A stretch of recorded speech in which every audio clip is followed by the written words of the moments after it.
Renouvelé en janvier 2016, le nouveau bureau du Conseil exécutif des Assemblées de Dieu du Burkina Faso est venu en visite officielle au palais présidentiel pour féliciter le président Roch-Marc Christian Kaboré pour sa brillante élection et apporter tout le soutien de sa dénomination au pouvoir en place. Le Conseil national des Assemblées de Dieu a renouvelé son bureau et ce bureau, pour la première fois, a décidé de venir pour présenter ses félicitations au chef de l'État pour avoir été choisi comme président de notre nation et en même temps réellement le réitérer nos prières, nos soutiens dans la prière pour que le Seigneur dans toute sa grâce les garde. Nous croyons en un Dieu qui vit, un Dieu puissant et nos prières montent vers Dieu et nous savons que sans Dieu nous ne pouvons rien faire et avec Dieu, tout est possible à celui qui croit. Comme les précédents, le secrétaire exécutif du Conseil de l'Entente est venu en courtoisie et annoncer l'inauguration très prochaine d'une énergie solaire. Nous sommes venus pour inaugurer l'électrification par l'énergie solaire du village de Sampopo. Demain, nous serons avec le ministre de l'Énergie et nous en avons profité pour pouvoir rendre une visite de courtoisie au président du Faso. Bien entendu, nous avons fait le point des dossiers du Conseil de l'Entente et dire que très prochainement, il y aura un sommet au cours duquel certains dossiers seront soumis à la conférence des chefs d'État. Le Conseil de l'Entente regroupe 5 pays, dont le Burkina Faso, le Bénin, la Côte d'Ivoire, le Niger et le Togo. À sa suite, c'est la délégation de la Coalition nationale pour l'éducation pour tous, conduite par son président Samuel Dambélé, qui est venu solliciter l'appui du chef de l'État pour une réussite de leur activité dénommée la Semaine mondiale d'action pour l'éducation. Alors, c'est une activité phare de la Coalition nationale pour l'éducation pour tous, pour faire un plaidoyer de sorte que toute l'opinion nous accompagne dans les questions cruciales que nous évoquons. Et ces questions sont, entre autres, celles habituelles de l'éducation, qui sont l'accès, la qualité, le financement de l'éducation, l'environnement scolaire et d'autres questions annexes. Donc nous avons quand même une oreille attentive qui nous a fait part de préoccupations réelles de terrain et nous sommes satisfaits, en tout cas des réponses qui ont été apportées. Et nous comptons que cela va apporter un plus dans ce que nous allons faire les jours à venir. Et en croix Samuel Dambélé, beaucoup reste à faire dans le domaine éducatif burkinabé. La ministre en charge du transport de la République ghanéenne s'est entretenue sur la libre circulation des personnes et des biens. Et selon Joyce Mokhtari, son président John Dramani Mahama espère une grande fluidité du trafic routier entre le Burkina Faso et le Ghana. La délégation du G5 Sahel a clôturé la liste d'audience matinale du président. L'objet de leur échange a porté sur l'état d'avancement de la création d'une compagnie aérienne qui va relier les 5 pays membres. Pour Omar Amidou Tianto, l'expérience burkinabé dans le domaine de l'aviation est un grand atout qui facilitera tout le processus dont la finition est prévue pour 2017.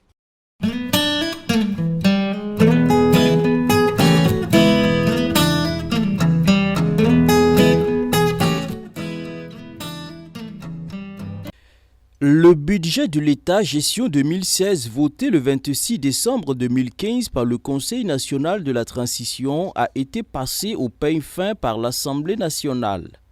Le projet de loi de finances rectificative soumis à cet effet aux représentants du peuple par le gouvernement se caractérise par des ouvertures et des annulations de recettes et de dépenses.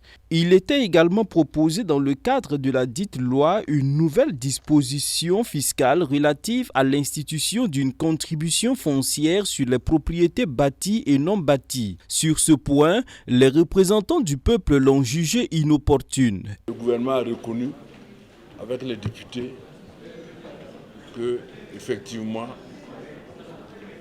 les bases pour mettre cette taxe-là n'étaient pas assez argumentées ni définies.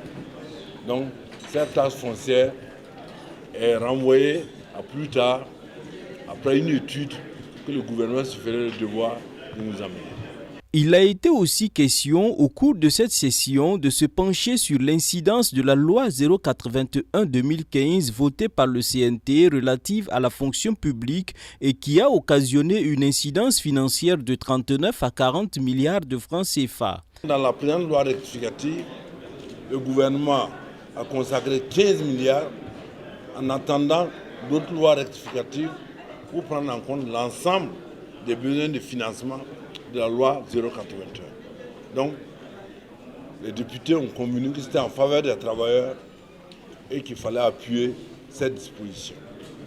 Donc, de ce point de vue, nous avons fait œuvre utile pour répondre aux sollicitations des travailleurs organisés en syndicat ou non. Au regard des ajustements annoncés, la nouvelle configuration du budget de l'État se présente comme suite. Le montant total des ressources est de 1 617 526 18 000 francs CFA contre un montant initial de 1 583 576 18 000 francs CFA, soit une hausse de 2,14%. Les charges, elles, s'établissent à 1 919 936 205 000 francs CFA contre une prévision initiale de 1 823 133 477 000 francs CFA, soit une hausse de 5,31%. Le besoin de financement est donc de 302 410 187 000 francs CFA. Notons que sur les 113 votants, 59 députés ont voté pour, 16 ont voté contre et 38 députés se sont abstenus.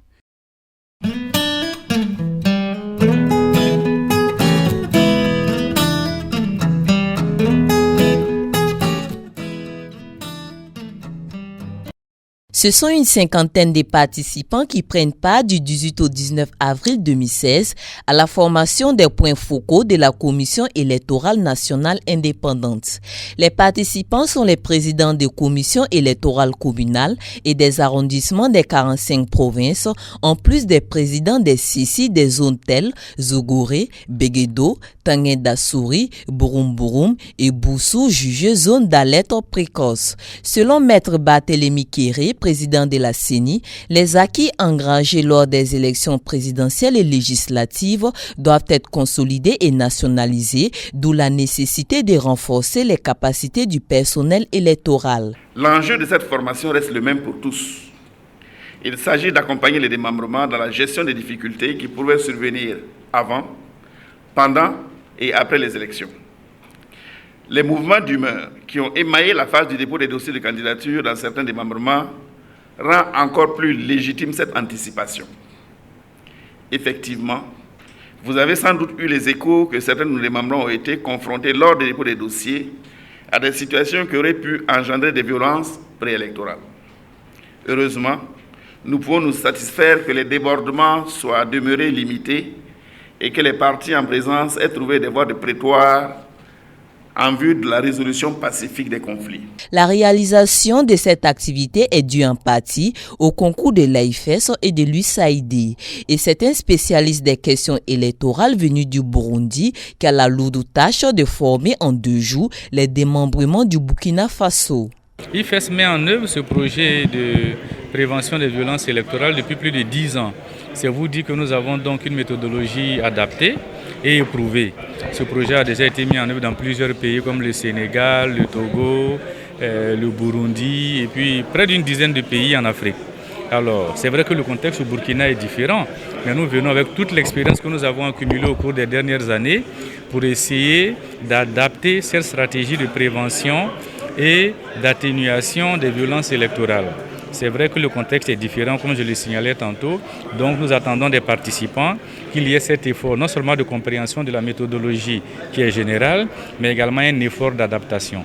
À l'issue de la formation, les participants devront identifier les différentes composantes de la violence électorale, d'expliquer les conséquences qui en découlent et de trouver les solutions pour y faire face.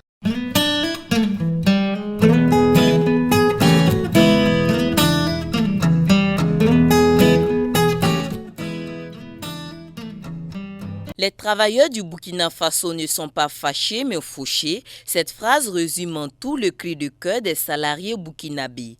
Regroupés en syndicats autonomes et en centrales syndicales, les salariés du privé et du public attendent une réaction claire, nette et concise du gouvernement. L'unité d'action syndicale déplore le non-respect des engagements de l'échéance du 15 mars.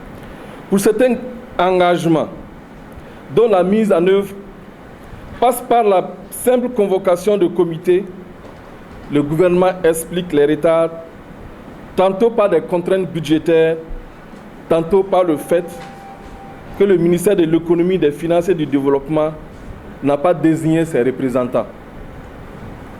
Concernant la loi 081, dont l'application est attendue impatiemment par de nombreux travailleurs, le gouvernement nous assure que les régularisations et le reversement seront effectués en 2016 avec leur incidence financière. En rapport avec cette loi, il importe pour nous que soit engagée aussi la révision de la loi 027 concernant les collectivités territoriales. D'autres préoccupations qui nous tiennent à cœur sont relatives à la relecture du Code du travail, à la mise en place des permanents syndicaux, à la suppression de l'UITS sur les primes et indemnités des travailleurs du privé et du parapublic, à la baisse des prix des produits de grande consommation, etc. Sur toutes ces préoccupations, le gouvernement fait des promesses qui restent pour nous encore très vagues. En plus, nous observons des hausses de prix de certains produits. L'UAS déplore par ailleurs la récurrence des atteintes à la liberté syndicale, notamment dans le privé, avec un mépris de plus en plus affiché des employeurs vis-à-vis de la législation du travail et des inspecteurs et contrôleurs du travail et de la prise en otage de la commission mixte paritaire des négociations salariales du secteur privé par le patronat qui lèse profondément les travailleurs du privé dont bon nombre souffrent déjà de bas salaires et d'absence de protection sociale. Et face à cette situation calamiteuse, les secrétaires généraux des centrales syndicales et des syndicats autonomes réunis en assemblée générale le 18 avril dernier se sont accordés en 4 principaux points. Adresser une lettre circulaire à l'ensemble des structures de base de l'unité d'action syndicale pour leur demander de tenir des AG unitaires au cours desquels seront expliqués les différents engagements et leurs enjeux. Commémorer le 1er mai 2016 en lui donnant un contenu offensif dans la mobilisation, dans l'encadrement et dans le message. Exiger du gouvernement un chronogramme précis de mise en œuvre des différents engagements au cours de l'année 2016. Donner au gouvernement le délai de fin avril pour la mise en œuvre effective des activités qu'il a annoncées. L'unité d'action syndicale hausse le ton. Nous sommes des responsables. Sinon, à l'heure que nous sommes, nous ne serions même plus en train de discuter. Nous ne serions pas en train de demander un chronogramme. Nous serons peut-être dans l'action. Donc, pour ceux qui disent que nous allons vraiment trop fort, nous regrettons. Nous n'allons pas trop fort. Nous réclamons des droits. Et nous réclamons ces droits en tenant compte effectivement des réalités de notre pays. À la date du délai imparti au gouvernement, c'est-à-dire en fin avril, si la mise en œuvre des différents engagements ne sont effectives et si un échéancier précis ne leur est communiqué, ils promettent de passer à une étape décisive. Un préavis de grève de 48 heures sera alors déposé, suivi d'un autre préavis de 72 heures en cas d'échec de la première grève. En somme, l'unité d'action syndicale appelle à la mobilisation et à la détermination des travailleurs pour un aboutissement de leur plateforme.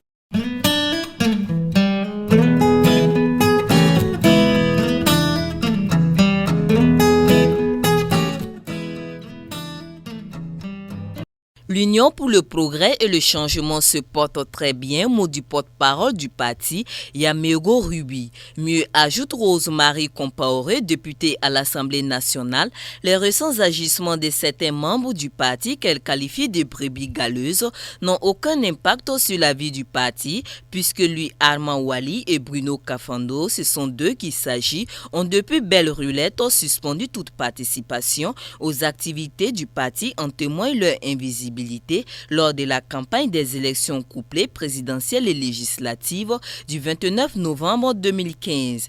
Ainsi, le livre blanc sorti sur l'UPC est pour le parti un document truffé de contre-vérités dont les vrais motifs sont d'ordre alimentaire et politique.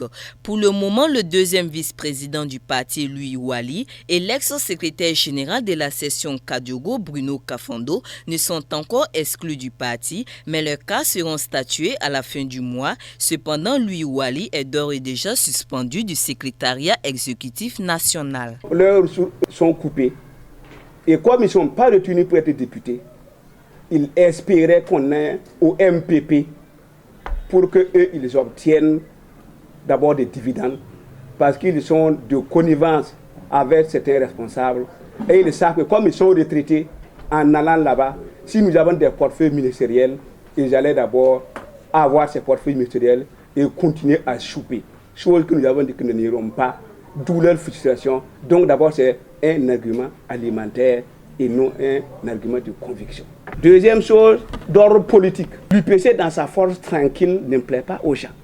Et nous ne sommes pas dupes. Nous savons que dans les 5 ans à venir, nous serons la cible de beaucoup de personnes, qu'ils soient internes ou externes. Et comme nous sommes vigilants, ils sont instrumentalisés pour déstabiliser le parti. Et c'est ce que nous avons découvert parce que ce sont des manipulés et des vendus. Et de ce point de vue, la sanction est implacable. La fermeture de l'établissement par les autorités face à l'incident de Logobou est une sanction jugée insuffisante par l'UPC qui souhaite une punition exemplaire contre les inculpés. Concernant les élections municipales, le parti de l'Union pour le changement et le progrès n'a pas attaqué une liste de candidats. Par contre, certains de ces candidats sont des demandeurs ou défendeurs dans une vingtaine de recours et là, le parti s'est dû confiant et dû croire en la justice.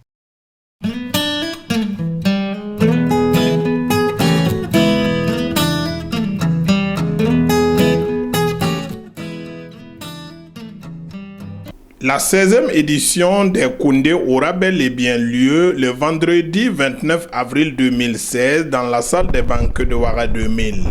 Le comité d'organisation a convié la presse ce matin pour donner plus de détails pour cette grande fête de la musique au Burkina Faso. Les tickets seront en vente du côté du commissariat général des Koundé, à la Cité en 2.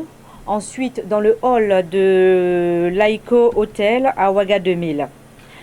Pour les Koundé 2016, le prix n'a pas du tout changé. Vous devez débourser 50 000 francs CFA par personne pour vous rendre au Koundé. Donc, je dis bien 50 000 francs CFA par personne. Nous allons, comme chaque année, privilégier les réservations de table de 10. La table de 10 personnes, si on fait bien le calcul, reviendra à 500 000 francs CFA. Et évidemment, vous le savez déjà, comme chaque année, en général, nous jouons au Koundé à guichet fermé. Ce qui veut dire que 3 jours déjà avant les Koundé, il n'y aura plus de tickets. Le commissariat général des Koundé va déboucher environ 130 millions de francs CFA pour l'organisation de ce grand événement annuel. La conférence de presse ce matin, c'était pour dire que Normalement, nous sommes en train de mettre les petits plats dans les grands pour que le Koundé soit toujours festif et qu'il y ait le rêve rendez-vous au niveau du décor, au niveau de la prestation des artistes. Et je pense que l'un dans l'autre, ça va être un grand Koundé parce que maintenant, on a institué le tapis rouge qui permet de mettre en valeur tous ceux qui viennent au Koundé. Et puis, le dîner sera accompagné de musique de piano. Donc, ça fait très glamour. Et tous ces ingrédients mis ensemble va faire que ce sera vraiment une fête à ne pas rater. La particularité? Non, la particularité cette année au niveau des prestations, c'est qu'on a voulu que tous les artistes burkinabés qui sont en compétition pour le Koundé d'or prestent sur la scène parce que généralement, comme on a les télévisions étrangères, on a des médias étrangers qui sont là, qui permettent de découvrir chacun sur scène. Et je pense que ça va être la particularité et cette année, sans compter le défilé de mode avec Soloré Bis, qui est un jeune burkinabé, pétri de talent et qui vit à New York. La marraine de cette 16e édition est Sika Bella Kaboré, épouse du chef de l'État.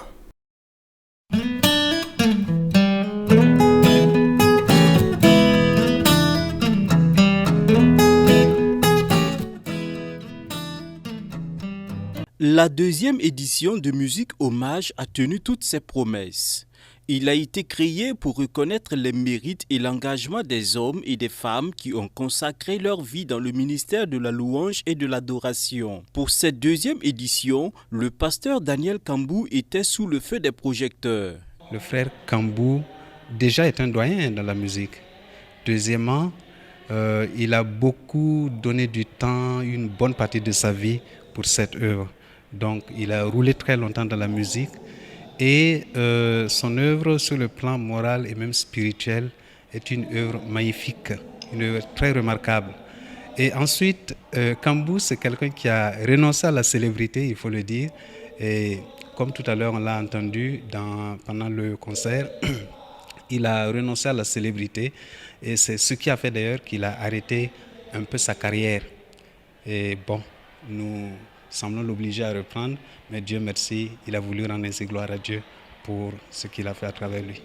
Des titres comme Maranatha, Confie-toi en Dieu, en passant par Jésus mon compagnon de route et Soleil de mon cœur, tout le riche répertoire des 40 ans de carrière de l'emblématique chantre a été repris en chœur. C'est comme moi, vous cherchez ces compagnons, laissez-moi vous dire où vous pourrez le trouver.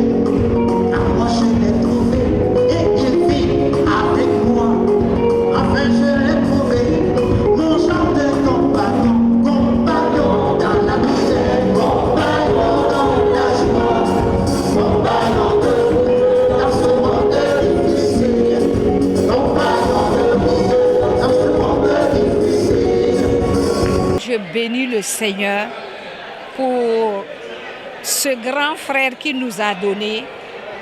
Et pour moi, Kambou, c'est un modèle d'humilité.